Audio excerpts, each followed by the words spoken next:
much for a nice introduction. I'm actually surprised that so many people came. I thought nobody came, so I can just turn around and go back, because I really don't like to talk about books, and things that, is published, and people then have to either read, or not to read, and to give their own opinion and so on. So this is not a really session to boost the sales, this is a government printing office publication, okay? So I will just try maybe to explain you the way I did the book, what I used, what resources, and then maybe having some main events, from each of these three major fleet versus fleet operations, and then we hopefully we will have some questions and answers. I don't like to talk more than 30-40 minutes. I don't like to listen to my foreign accent, so I don't want to bore you, okay. So this is what I call scheduled events, what I will try to talk about, those of you who are not familiar with operational art, we pay great deal of attention to certain definitions, but this is the one thing which the U.S. Navy still today doesn't really get this thing straight in doctrine, and thinking the joint doctrine provides good publication, Army, Marines, but the Navy and the Air Force are still behind, But we have done. Actually, the reason we're talking about this today is we have done these things. It was not at that time called major naval operation. It was called Battle of Midway or Battle of Coral Sea. Battle of the Philippine Sea. But really amounts to what we call major operations. The major operations are, consist of a number of the strikes, attacks, and minor and major tactical actions, and aim is to achieve some operational objective, which is a part of the higher theater strategic or military strategic objective. And there's always one commander, and there's always what we call operational idea, or in modern terms, concepts of operations, okay? Okay. And I have the types, so what I will talk today is really fleet versus fleet. And these are three selected major operations from the Pacific War. There was another one, Battle for Leyte, which I didn't include because I wrote a book about that, so I didn't want to include in the book. Okay, so these operations are not conducted very often. They are rare, but they are extremely important because they result in major victories, which very often also, signifies the change of phase in the war or campaign, and so on. So they're very important, Okay. This is the way I have organized these things. More or less, each chapter follows essentially the same, pattern. I always provide, strategic setting. That means providing broader picture of the situation at that particular time. And then I talk about operating area because I think is one important thing is to, especially for naval warfare, to know the physical environment, the geometry of the theater, the basis, and so on, weather, climate, things like that. And then I have organization, then I have always what the commanders knew at that time. I think the common error very often is to analyze decisions made by various commanders in retrospect. But, most important thing, this is nothing new. You have to see what they knew at that time, and then only then you can actually, either, criticize or approve of certain course of action they had taken, okay? And then in execution, and then I think one thing which I tried always to do in this kind of studies, the reading of history, writing of history without trying to learn something, maybe term lessons learned is not proper. Some people will say lessons identified. Either way, we have to try to learn some lessons which are valid for today and for some time in the future. And when you look at the operational level, for major operation campaigns, these lessons are more durable. They're even valid today. Certainly tactical lessons or any of these major operations, they're all gone. They're all, weapons and procedures change, they're not really relevant today. Okay, I cannot change anything here. Restarting,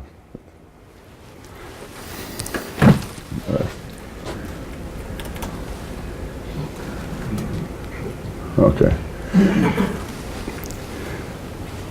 So I have selected, the certain things, here for today. And one thing which I paid great deal of attention, is to get documents which were our radio intercepts, in the Pacific War. And that's really one good, excellent source to know why the commanders made decisions they made. And without knowing this, you really cannot evaluate properly, and they cannot judge. So this is what shows here is the organization. In Washington, D.C., we have a Navy radio intelligence section. That's a OP 20G, OPNAV, the CNO office. Then there was a security section. That was one station called NEGAT that was used in dispatches. That's the Office of Naval Communication. Then in Pacific area, we have a SINCPAC Fleet Intelligence Center. And there was, as you know, Lieutenant Commander Edwin Layton, an excellent officer. And then we have Fleet Radio Unit Pacific, HYPO. HYPO H stands for Hawaii. And that was a Joseph Rochefort. And then we have a station cast in Cavite until, I think, April 1942. And then we have a Belconnen, that's nearby Canberra. And then was a Allied Fleet Radio Unit, Melbourne, Frumel. Okay? And then, these are some of the documents which were produced daily, and they were distributed to the major subordinate commanders, all task force commanders, they get all these documents, Later on, I didn't include here, there was one bulletin issued by JICPOA, Joint Intelligence Center Pacific Area, which was excellent, And I have some things to show you. You might take a look. I have here the CNO summaries of radio intelligence for April, June. That's for Midway, and you might take a look. To what extent our analysts were really doing a great job here. Okay. Yeah, you can pass if you're not interested. And this is Edwin Layton collection from Naval War College here. Okay, so you might take a look. I'm not asking to write, but we can see just. I have here copy. Okay, I made a copy. Okay. This is in terms of as you know, the Japanese code books, GN 25 code book. And that was focus of work on NEGAT, that was in Washington, and CAST, Cavite, and then later Belconnen, in Australia. And then this was one critical flag officers code that was focus on HYPO, and that's where Joseph Rochefort was working. Okay, and then you have a naval code book D, which was supposed to be changed in early May. It was until 27 May. That caused a lot of problems for us. Between 27 May and 5th June, we didn't almost know anything what was going on Japanese side. But we collected enough enough evidence of their intentions, before that. That was preliminary to the Battle of Midway. Okay. Okay, that's this what I already go with this. Okay, you might not take a look, but they have all here all details on Aleutian phase, Midway phase, all the summaries of what the Japanese were planning to do. Okay, that gives you the answer why we have been so successful, Okay, with small forces we are able to timely to concentrate our forces, on the proper place, proper time. But one thing which is, as you know, is the story is very complex. You have this excellent officer, Ed Layton, and he was working very closely with Joe Rochefort in Hawaii. But Rochefort has major problems because he had a lot of enemies really in Washington. Brother Redman, one of them was Rear Admiral, who actually were opposing to many of his assessments. In the end, he prevailed, but later after the Battle of Midway, he was replaced. He was, essentially demoted, went to be a commander of the floating dock, and only after his death, his contribution was actually recognized, but was also an excellent officer, okay. So that's just one day. That was the constant stream of messages which were sent to the subordinate commanders. So we have been excellently prepared, and we knew almost everything or any substance, on the Japanese side. Okay, as you know, time doesn't really. I have been following this day by day for each of these battles, and you will be amazed how much. In addition to the radio interceptor comment, we have certainly search planes, they have submarines, we have some human, in the Philippines and so on. But by and large, most of the documents, most of the decisions are based on the radio intercepts.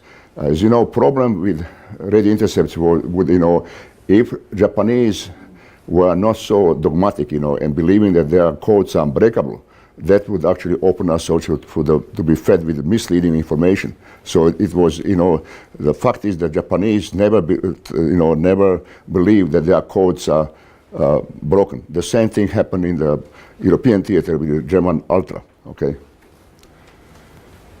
And this is one I try to show you just, there are many, each of the major operation ends with the conclusions and operation lessons learned. And the way I did this, it was always, writing the conclusion based on the particular event, and then in italics, I will say draw certain lessons learned. You might agree or disagree with that, so on. But I think, the way to do it, is there are two ways. One is to write conclusion first, and then lessons. And that found that is always better having a conclusion than immediately the lesson. And so I try to draw more generic, more universal lessons which we can learn from particular event, in that operation. Okay. Okay. This sentence, that very often in decision making by commanders, they rely on enemy's intentions, and that's very, very basic generally, unless you know for sure that what intentions are. In this case, we knew. Okay, but if you didn't, then it's always better to rely on enemy capability, what enemy is physically capable of doing. Okay. That's important for us, you see. Okay. Okay. And that's now lesson learned, okay. Okay. And so on. And that's a constant problem with the Japanese planning, in the Pacific War, in my judgment. Whenever they had a major force, superiority forces, they unnecessarily complicated the plans, and they have too many forces, fragmented, and so on. And then another problem for them was that very often they will not take into account what enemy can do. It was given that whatever they do, enemy will not actually react. And that was constant problem, in all this Coral Sea, Midway, and the Philippine Sea. Okay. Okay, so I have only a few things here, I will talk about. These were the Japanese objectives, which I have summarized. The main objective was operational, that means capturing Port Moresby in today's Papua New Guinea.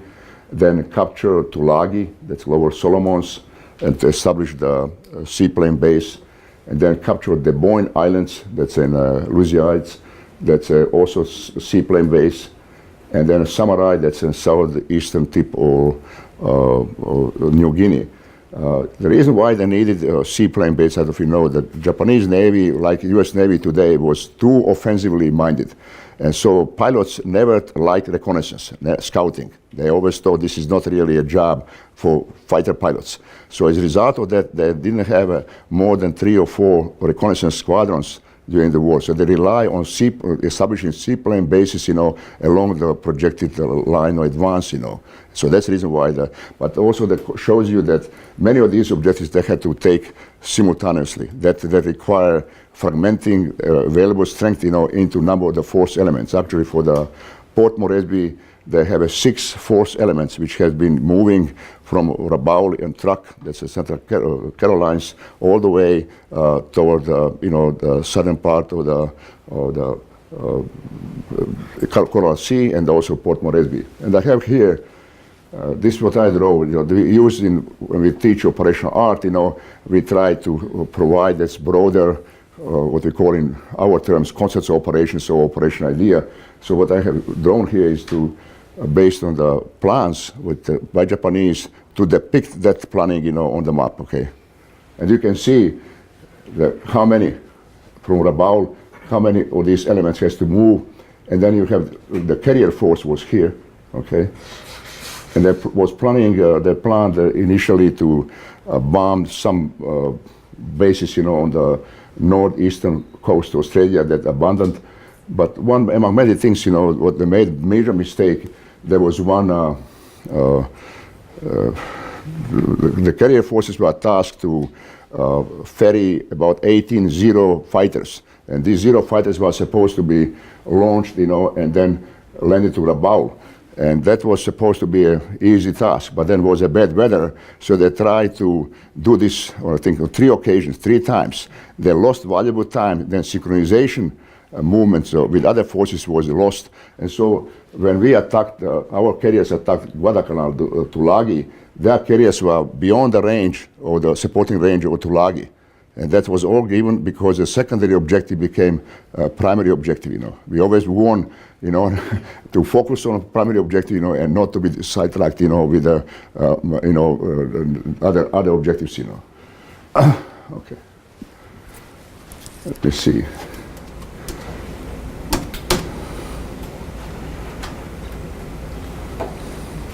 I don't know what. Okay. And this is very complex, you know, I will not bother you at all. You know, this is a depiction of the movements of forces over several days, you know, okay. And you know the results, I will show you, that's a Lexington. Okay, our carrier. And these are the losses, you see, on left side, Japanese side, Allies. And what we call in operational terms, we had achieved tactical victory. The Japanese achieved tactical victory, we achieved operational victory. Why? Because in the aftermath of the battle, Admiral Inouye, he intuitively knew that the remaining force was not sufficient to provide sustained support to the landing forces in Port Moresby. They were able to continue to Port Moresby, but they will not be able to sustain because they had only one carrier. Another carrier was heavily damaged, it has to go to Japan, and also they have depleted, you know, the number of the fighter aircraft. So he wisely decided that operation has to be cancelled, you know, and then decided initially to repeat the operation on 3rd July. And then after Battle of Midway, which was in June, you know, that was certainly not possible. They decided to try to seize Port Moresby over Stanley Mountains. And that never happened because there were stronger defenses, you know, so they never reached Port Moresby. Okay, so that was operational victory for the Allies and tactical victory for the Japanese. Okay. And then Midway, you are all familiar, will not really go into details. I will just on the objectives, you see, again, was the operational objective, luring and destroying enemy carriers, because Japanese Admiral Isoroku Yamamoto, who was the chief or the commander-in-chief of the combined fleet, he believed that, if we certainly correctly, that if Japan doesn't end war very soon, within a year, then industrial might of United States will prevail. So that he wants to complete, the defeat of the U.S. Pacific Fleet. And the reason why they choose Midway, they thought that that will trigger our, the Pacific Fleet to react. What they didn't consider that our reaction will come earlier, that we will be positioned and waiting on them. They thought that will happen after they capture Midway, and then our carriers will come. But because of our knowledge or intelligence, we were able to position these forces much, timely.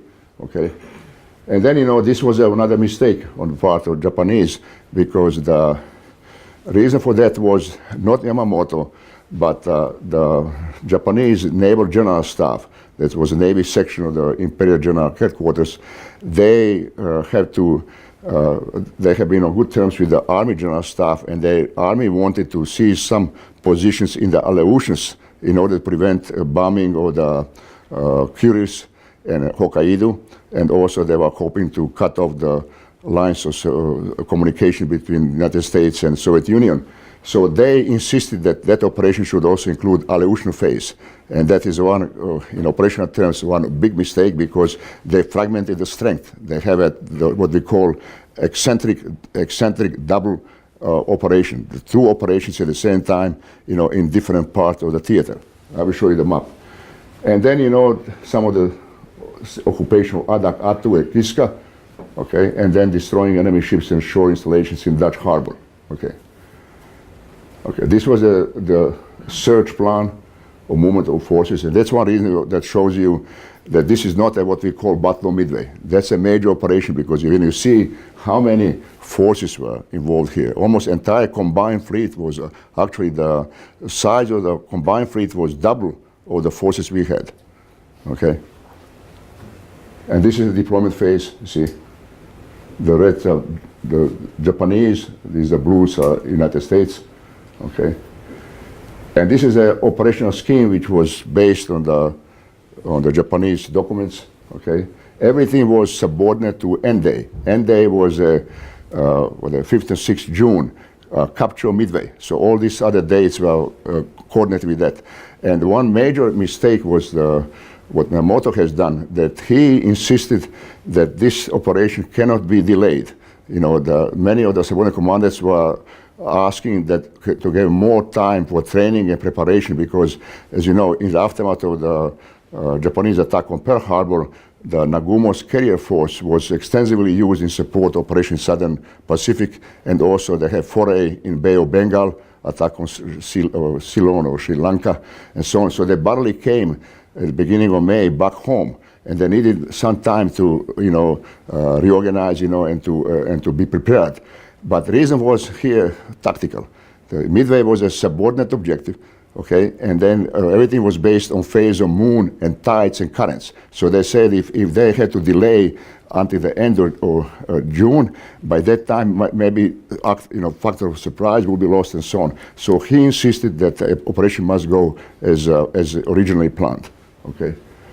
And then this is the occupation, you know, this in the Aleutians, okay. Okay. So these are main events, you know, there are many events here. I selected the 4th June, and that's a really momentous decision by the Spruance, because Spruance really made a bold, with a very high risk, because he decided to launch all-out attack, you know, at the almost extreme range, you know, of our aircraft, you know, to the Japanese, okay. So if that failed, you know, then his force would have been exposed, you know, to be defeated, you know. So these, I see some of the events here, the launching of our attack, you know. Then, as you know, we have two task force, you know. The one was the Enterprise and Hornet, the task force 16, and task force 17 was Yorktown under Admiral Fletcher, and the Spruance was in charge of task force 16. Okay, and then you see Nagumo. And that one of the major error Nagumo here made, you know, he wanted to wait until all the aircraft are rearmed. That would take almost like a 10:30, okay. And advised by Admiral Yamaguchi, who was one of the youngest and very aggressive admirals, to launch immediate attack, he rejected, you know. And the result of that wait is, you know, we had the attack by our torpedo bombers. Most of them were shot down. But they also helped the attack of dive bombers, because when the dive bombers came, the Japanese Zero fighters were too low. They were not able to gain altitude, you know, and as a result, we have been lucky. You know, within a few minutes, you know, we hit 3 carriers. Later during the day, another carrier was sunk. So 4 carriers, that what we call, in operational terms, Operation Center of Gravity of the Japanese fleet has been destroyed, okay? And that resolved the whole you know, issue of the Battle of Midway. Okay, that's a Hiryu.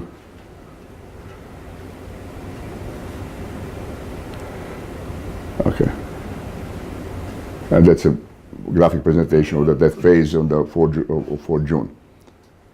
Okay, and that's Aleutian phase. Okay, so I will not go into details, you know. And then I have this losses. See. Okay, and that signifies the turn of the tide in the Pacific. In strategic terms, the Japanese went on strategic defensive, and we went on strategic offensive, which was then exemplified, you know, with our landing in Guadalcanal on 7 August 1942. And after the end of the war, we have been constantly on offensive. Japanese were never able to regain their balance, you know. Okay, and then you have Japanese Argo operation. You know, and we call this Battle of the Philippine Sea. I personally, when I wrote this, I had major problem actually. Had a lot of time spent on this, you know. And one thing which I have been somehow buffered with reading other authors, especially second, there were always claims laid that there was not enough information, that we, in contrast to Midway, we didn't know much about that, and that's actually not true, okay? We have a steady stream of documents from radio intercepts and also excellent service by our submarines, which were positioned, nearby the basing area of the Japanese fleet in the Philippines.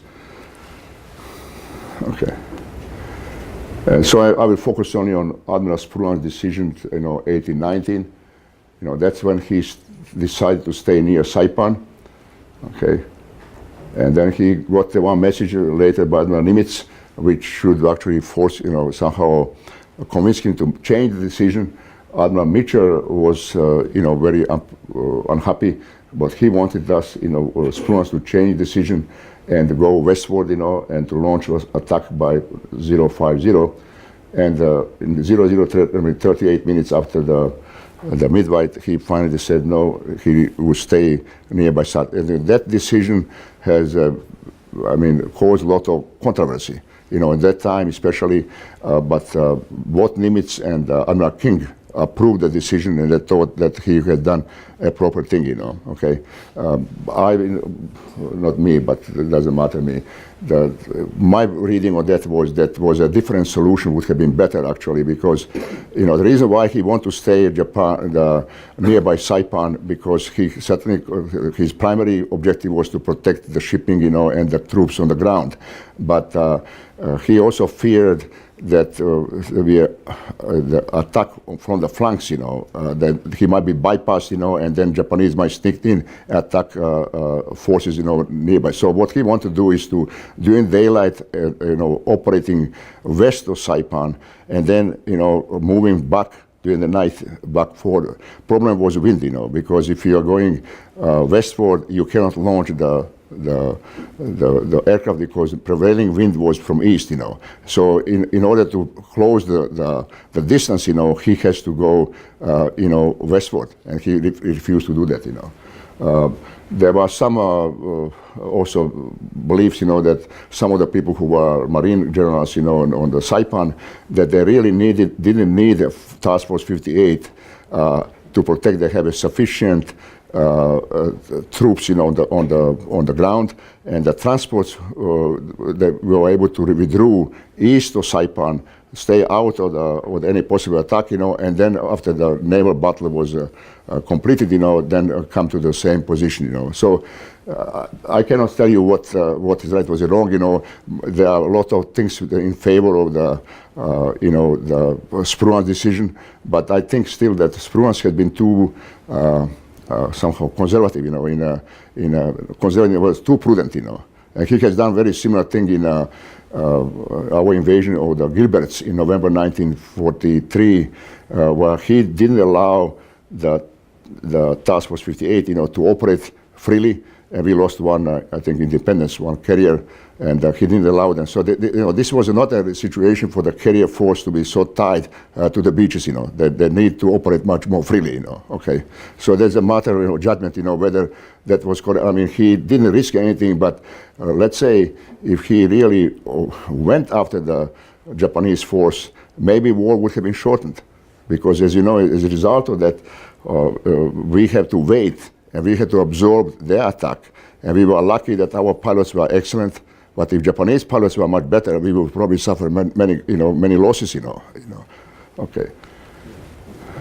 Okay.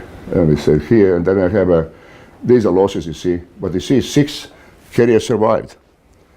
Now without pilots, the pilots, the losses of pilots were enormous. Japanese were never able to regain, tempo, because our operation tempo in Pacific was so fast, they were never having enough time to train the pilots, And the one problem with the Japanese training was that they would keep their best pilots almost all until the end. So they were treated at a very heavy rate, and we have, due to Admiral Towers, a better system where best pilots were being used for training, and so on. So we have always steady, influx of the good pilots, to our carrier forces, So that's all, and I think 3 fleet, they were all sunk by submarines. I think submarines have done a great, I would say, that their service has not been sufficiently recognized in this operation, both in terms of detecting the movements of the Japanese forces and also in destroying, all these 3 carriers, Okay, so that's a, okay. Okay, this is I will not go into. I think sequence for this, the major operation in the European waters, that should be done this year, so that we completed these 2 volumes, the study of major naval operations, so, okay. So that's all what I have to say. I know it's fast, but I think 30 minutes is good. I told John Hutton, though, I cannot stand people with foreign accent to listen to them, so I should not be better, Okay, I like American accent, Yeah. Talking about the Battle of the Philippine Sea, you didn't mention Admiral Halsey. Yeah. Admiral Halsey. Well, Admiral Halsey was not here in the Philippine Sea. Yeah, it was Admiral Spruance, Task Force 58. Okay, so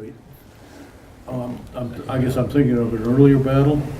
No, in the Battle of Philippine Sea. 34, where are you? Battle of Philippine Sea, he was not there because he was, we alternated, Task Force 58, Task Force 38, and also he was supposed to be in command for Midway, but he, fell ill, and then as a replacement came Admiral Spruance, and that was a great choice, and the Admiral Spruance proved extremely, and we had also excellent Admiral Fletcher, who essentially allowed Spruance to operate, without being, holding him rigidly, because he was a senior admiral, Fletcher, And as you know, the Spruance was a surface officer, he was not a carrier pilot, Yeah.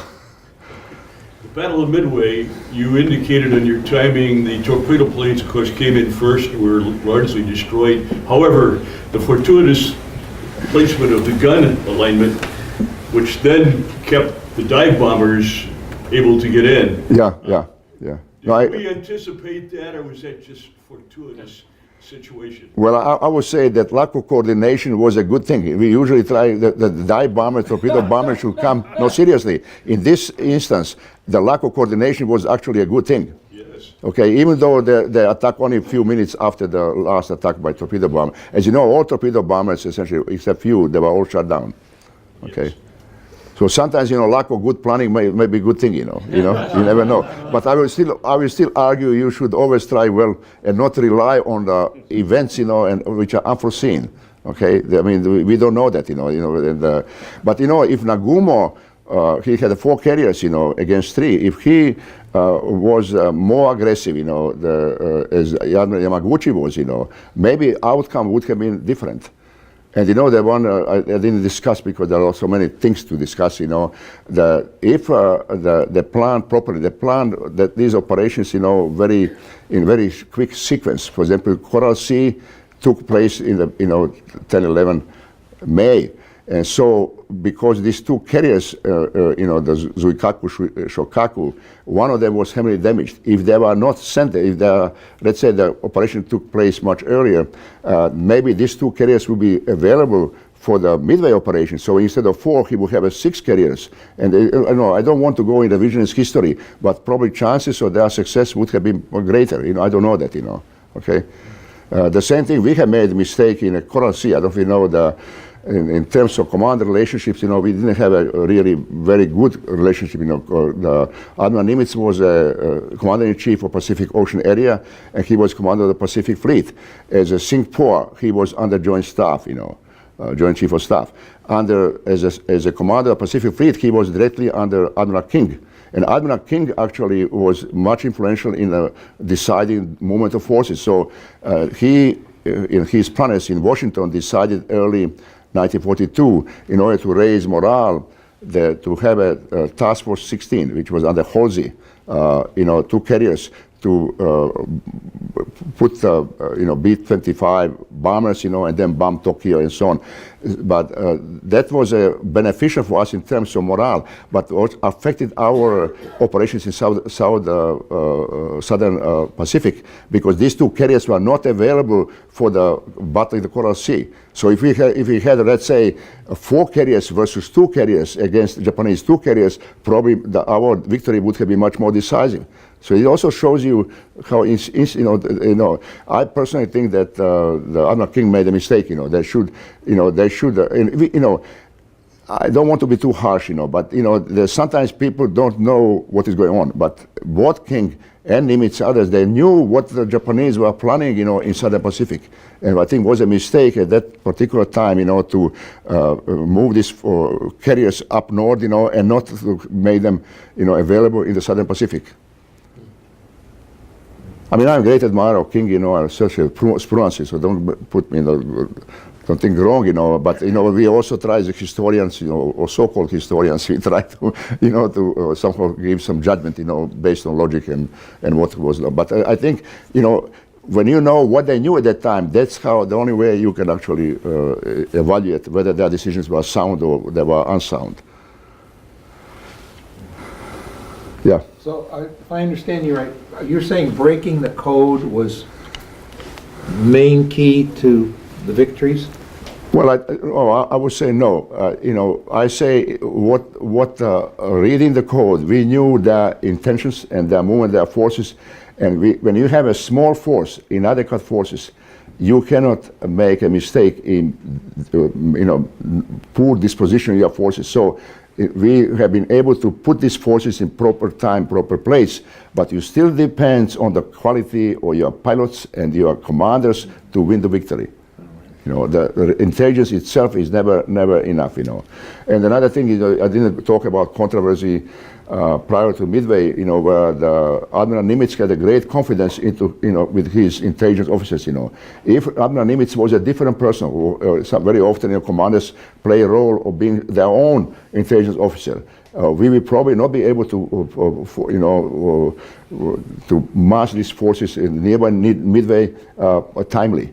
Because at the same time, the people who are in Washington, OP-20G, they believe that the next attack by the Japanese will be West Coast or Samoa. And the Rochefort and Layton were firmly convinced there will be a Midway. And they used one, they didn't know there was, the Japanese will use certain abbreviations for various geographic places. So AF was actually Midway. And they thought AF is Midway, but the others were disagreement. So what they did, they sent they convinced Nimitz to send an uncoded message that some of water installations on Midway need to be repaired and so on. So then they were following what the Japanese reaction was, and then they were able to find out that Japanese actually thought AF is a Midway. Later, that abbreviation was changed to MI. Okay, but that was what, and then Admiral King was also making another mistake. He, after moving Task Force 16 from the Central Pacific, he moved 2 of them, again, Halsey, to Southern Pacific. And Admiral Nimitz has to fight these things. Admiral Nimitz actually made decision of his own and saying that to withdraw these forces and go back so they can timely be, massed off Midway.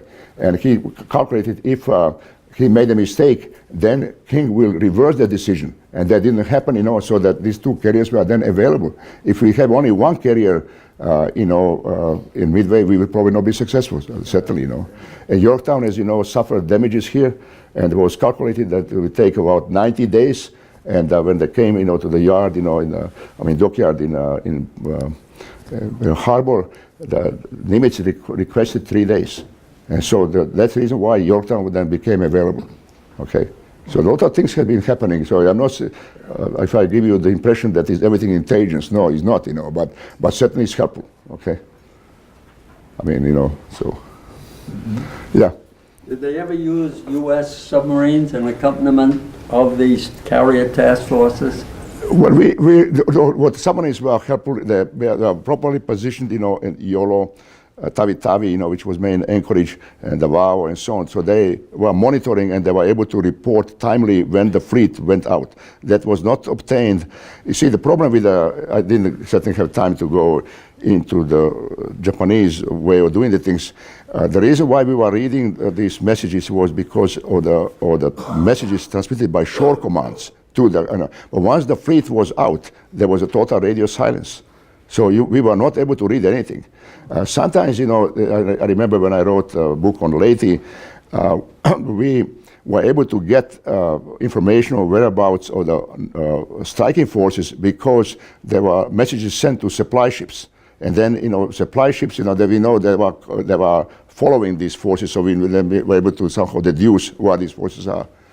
So it was total radio silence, you know. And, you know, what was also very beneficial, especially in submarine warfare, that we not only that we knew known positions of the convoys and so on, we knew also what they call battle damage assessment. You know, when Commodore would then report to the shore command in Japan how many ships were sunk or damaged and so on, we knew all these things, you know. It was a great help, you know. But again, if Japanese were not so convinced that their codes are unbreakable, that was also potentially cause of the problems, you know. Okay, the same thing, the same lesson also applies today. Okay. Now, who did Admiral Spruance report to? Admiral Spruance was subordinate to Nimitz, because he was Nimitz was a U.S. Pacific Fleet commander. Okay, and Nimitz reported both to Joint Staff and to King. Okay, but admirals were, you know, I'm a great admirer of Admiral Spruance and Nimitz and King. You know, despite their reputation in some quarters and so on, they were all school, you know, admirals who actually allow a lot of initiative on the part of the subordinates. Okay, they were not shy to replace somebody who was not effective, but they let the subordinates to command. And that's what our admirals today have to remember. Okay, micromanagement, too much micromanagement, okay? One thing. Yeah. I broke in under a German chief engineer in the Merchant Marine. Yeah. You sound just like him. Okay, thanks. I guess that's a compliment, you know. Okay. Okay, thanks, yeah. Yeah. Did MacArthur have any influence on these operations that you described? Well, it has an influence, you know, in the Coral Sea. And as you know, in those days, I didn't have my book talks about command relationships and how it was established. The Coral Sea was in the area, Southwest Pacific area. So he was nominally in charge of that area. And we had, as you know, the Pacific Ocean area was divided by the Joint Staff into what we call today 4 theater operations. You know, it was a North Pacific, Central Pacific, Southern, and was a Southeast Pacific, which we don't hear much. That's off the coast of Chile. But in terms of South Pacific, the Admiral Gormley, who became SOPAC, the commander, he was in May still not there. He didn't come until June. Okay, so what we had a problem in Pacific. First, there are overlapping area between 2 theater commands, and another one was that we didn't have any intermediate commander between Nimitz and Task Force 17. So that was a problem, you know, because then you have a one intermediate level less, you know. Okay, so we always say you should have not too many levels, and you should not have too few. Okay. But you know, this is not to be critical, because this is the first time we have been in a global war. We have been trying to get these things done, you know, and so on. And so they improved these things later on. The boundary between Southwest Pacific area and Southern Pacific was moved, you know, and so on. But it has effect here because the land-based aircraft were used for search, you know, in Coral Sea, but there was lack of coordination because there was not a good, you know, coordination between two commands, you know. Okay. A problem with MacArthur was at that time too much chatter between pilots, you know, so Nimitz has to send him a message, you know, prior to the Midway, you know, to be beware of the radio security, you know. Okay, too much talk, you know, between pilots, you know. Okay. Mm-hmm.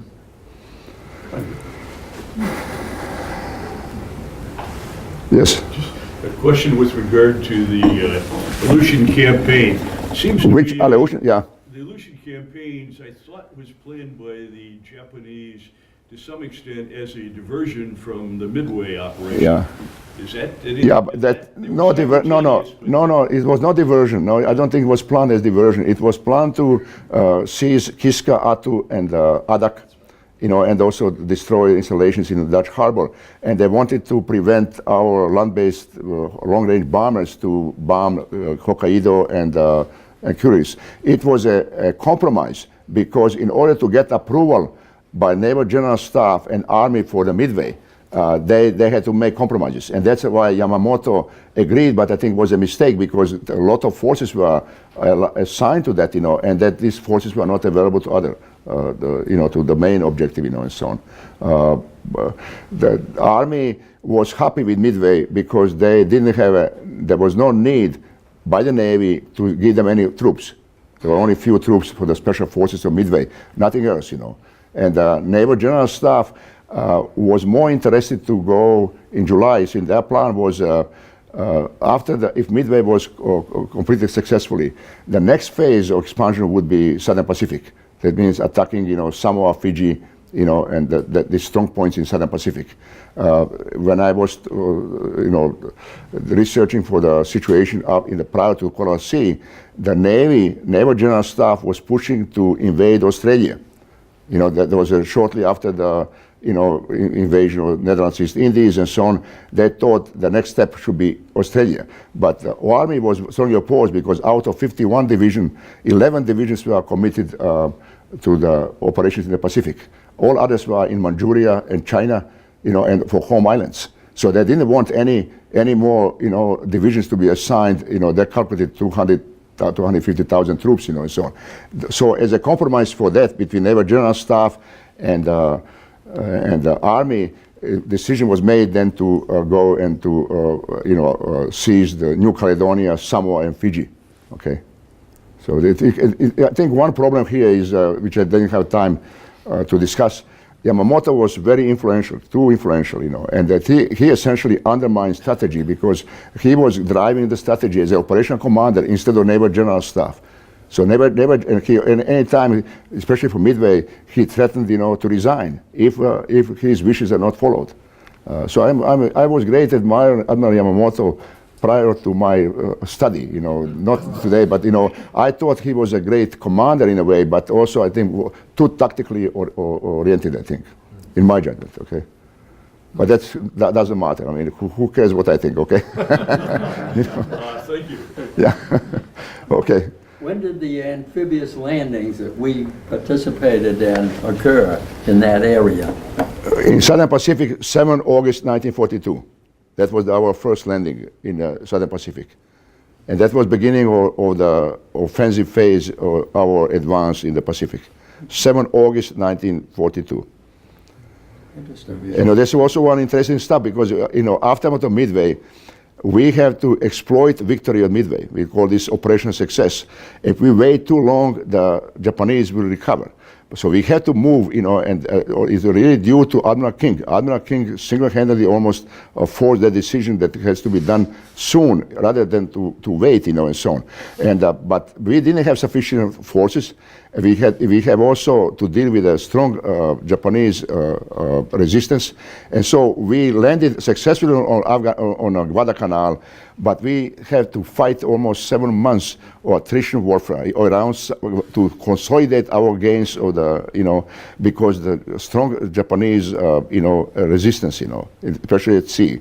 Okay, during the whole, I think, Solomon's campaign, we had 15 naval battles, and we lost, there was draw 12.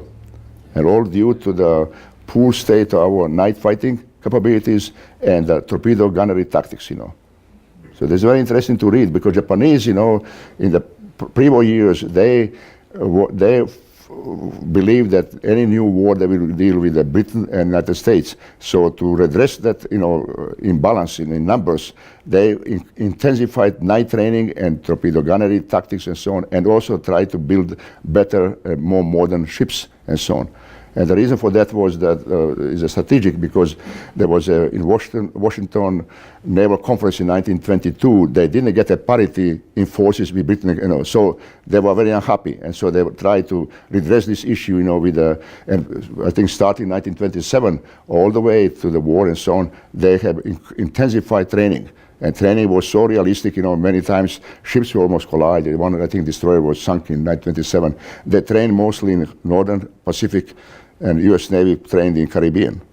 Okay, so, and you know, what I always want here, you know, these kind of errors in peacetime, you know, are very difficult to, you know, redress, you know, once the war starts. We never really reached the level, satisfactory level on night fighting, you know, in the Pacific War. I didn't have a chance to discuss the issue. I think it was on 18 June during the Battle of Philippine Sea. Admiral Mitchell, he wanted to use battle line, the Willis Lee battle line, which was specially established, you know, for night fighting, to go, you know, in the night, you know, and to pursue Japanese. And Spruance and Willis Lee would not do it because we didn't feel confident that we can win that kind of, you know. What my lesson is here, the errors you do in terms of not realistic training or reducing training and education standards, you are going to pay later on in war. Okay, so that's what we always say: operational lessons learned, you know, or identified. Okay. In that context, were the Japanese effective, when were the Japanese effective with the use of radar? Or were they? They were, what they had, you know, in the Solomons, they had better radar detectors. And radar detectors were able to detect our ships at longer range than we were able to detect them. As you know, Japanese had excellent optics.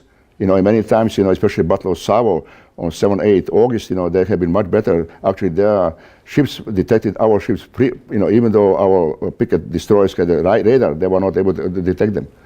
You know, the Japanese had done some very good things, you know. If you look, you know, in torpedo gunnery, in the use of cruisers and the destroyers, they were unmatched, you know. And the U.S. Navy made a big mistake in, I think, mid-1930s when they decided to remove all torpedo tubes from cruisers, and Japanese didn't.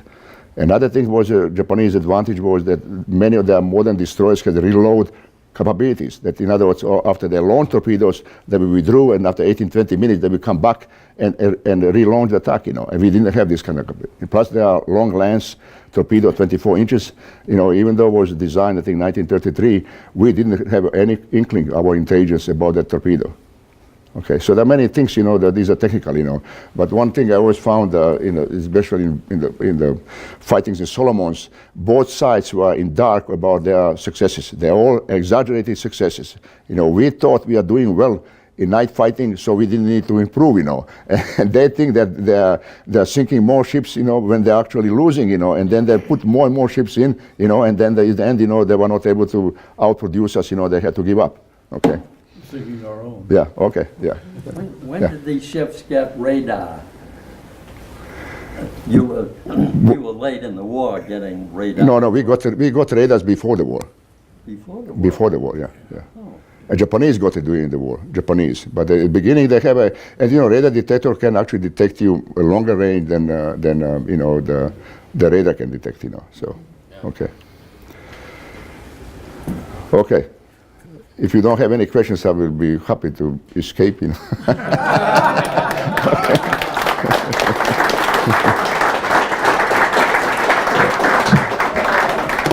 Elon's book is published by the Naval War College Press, but available only through government printing office, so you can get it online. We're not able to sell these things on campus for some reason, the way the laws are, but thank you, Elon. Okay, thanks, yeah.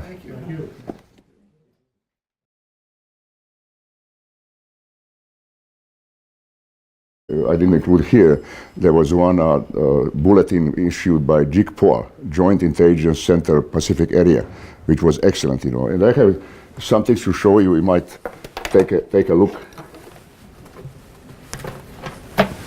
I have here the CNO summaries of radio intelligence for April, June, that's for Midway. And you might take a look, you know, to what extent, you know, our analysts were really doing a great job here. Okay. Yeah, you can pass if you're not interested.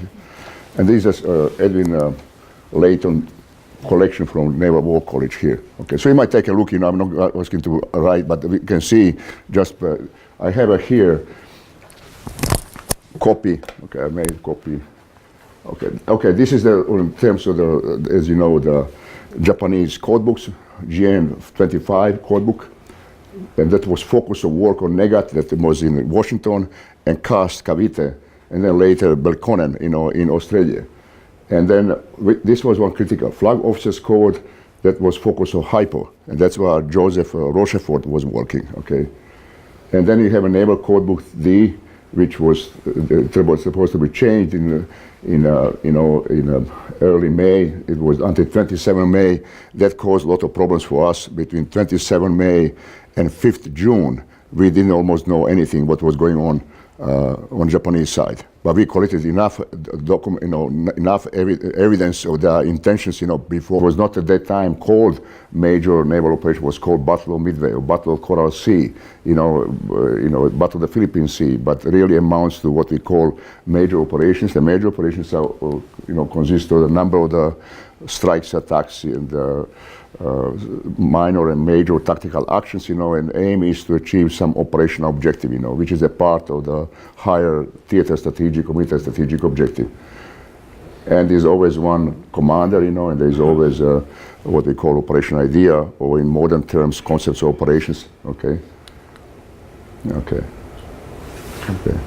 And I have the types, so what I will talk today is really fleet versus fleet. And these are three selected major operations from the Pacific War. There was another one, Battle for Leyte, which I didn't include because I wrote a book about that, so I didn't want to include in the book.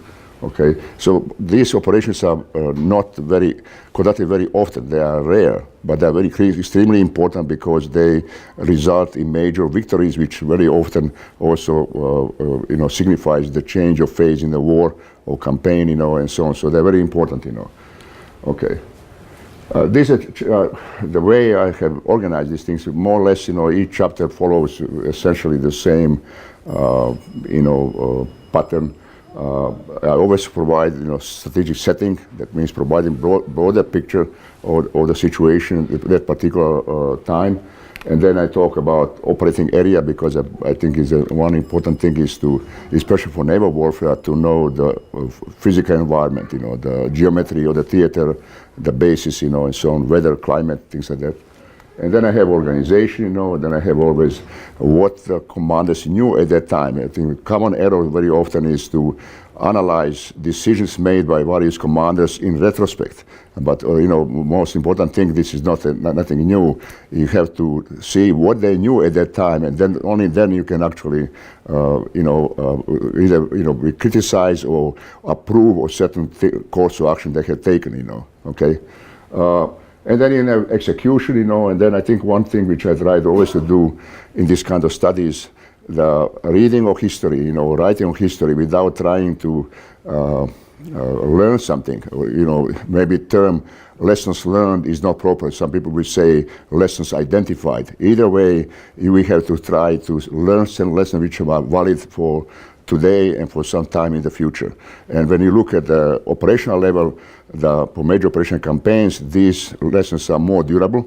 They're even valid today. Certainly tactical lessons or any of these major operations, they're all gone. They're all, weapons and procedures change, they're not really relevant today.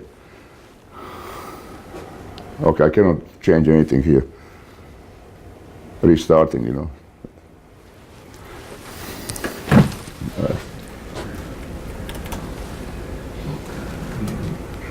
Okay.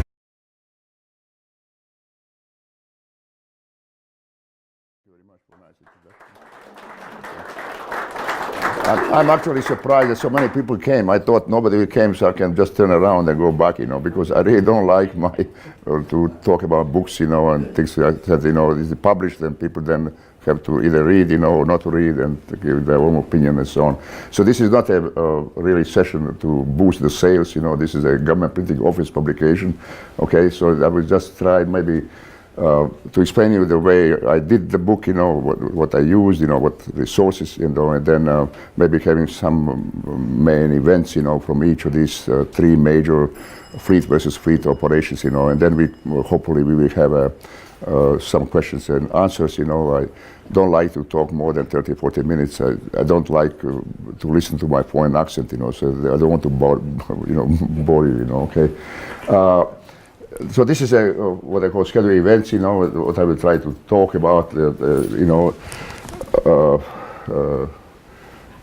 Those of you who are not familiar with operational art, you know, we pay great deal of attention to certain definitions, you know, but this is the one thing which the U.S. Navy still today doesn't really get this thing straight in doctrine, you know, and thinking the joint doctrine provides good publication, Army, Marines, but the Navy and the Air Force are still behind, you know. But we have done, actually, the reason we're, you know, talking about this today is we have done these things, you know. So I have selected, you know, the certain things, you know, here for today. And one thing which I paid great deal of attention, you know, is to get documents which were our radio intercepts, you know, in the Pacific War. And that's really one good, excellent source to know why the commanders made decisions they made. And without knowing this, you really cannot evaluate properly, and they cannot judge. So this is what shows here is the organization. In Washington, D.C., we have a Navy radio intelligence section. That's a OP 20G, OPNAV, the CNO office. And then there was a security section. That was one station called NEGAT that was used in the dispatches. That's the Office of Naval Communication. Then in Pacific area, we have a SINCPAC Fleet Intelligence Center. And there was, as you know, Lieutenant Commander Edwin Layton, an excellent officer. And then we have Fleet Radio Unit Pacific, you know, hypo H stands for Hawaii, and that was a Joseph Rochefort. And then we have a station cast in Cavite until I think April 1942. And then we have a Belconnen, that's nearby Canberra, and then was a Allied Fleet Radio Unit Melbourne Frumel, okay? And then, you know, these are some of the documents which were produced daily and they were distributed to the major subordinate commanders, all task force commanders, you know, they get all these documents, you know. Later on,